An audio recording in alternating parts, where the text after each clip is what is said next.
वज़ीर आज़म आज़ाद जम्मू और कश्मीर चौधरी अनवारुल हक ने कहा है कि पेशावर आर्मी पब्लिक स्कूल के तलबा और असातिज़ा की कुर्बानियों को हमेशा याद रखा जाएगा। सानिहा APS के बाद पाकिस्तानी कौम ने मुत्तहिद होकर दहशतगर्दी को शिकस्त दी।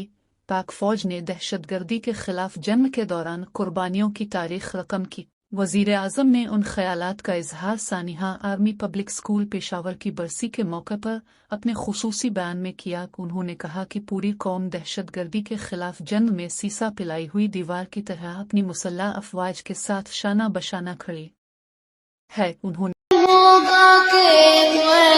ख्वाब मारेगा तुम्हारा खून मैं आने वाला कल को मुझे ईमान मारेगा ये उसका वहम होगा कि वैसे ख्वाब मारेगा तुम्हारा खून। कहा कि इस सानिहा ने हर इंसान को रुला दिया। आर्मी पब्लिक स्कूल पेशावर के शहीद होने वाले बच्चों के अजीम वालिदैन को भी सलाम पेश करता हूँ। APS पेशावर के शुहदा की याद हमारे दिलों से कभी मिटाई नहीं जा सकती। वज़ीर आज़म ने कहा कि आज भी APS पेशावर के शुहदा की याद में हमारी आंखें नम हैं।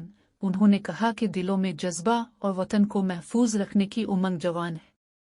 उन्होंने कहा कि APS पेशावर के शुहदा के वालिदैन से इजहार हमदर्दी करता हूँ। हम अपने उन बच्चों की कुर्बानी को कभी नहीं भुला सकते। उन्होंने शुहदा आर्मी पब्लिक स्कूल को शानदार अल्फाज में खराज अकीदत पेश किया। मोहम्मद लतीफ़ अवान न्यूज़ मुज़फ़्फ़राबाद आज़ाद कश्मीर।